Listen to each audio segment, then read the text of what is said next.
Fresh install, and the panel can't see Resolve yet. That's what this red pill is telling you. The important part is what it doesn't say. It doesn't say you need Resolve Studio. One click installs a small bridge script. That script is the whole trick. DaVinci's scripting API is allowed on the free version. So this works whether you paid for Studio or not. It tells you exactly where to go. In Resolve, Workspace, Scripts, AssetLab Bridge.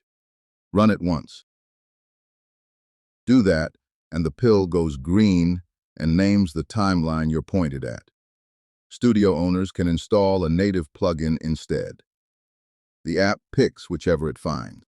Last thing, pin floats the panel above Resolve, so it stays put while you work. That's it, connected. Next up, pulling a frame out of your timeline.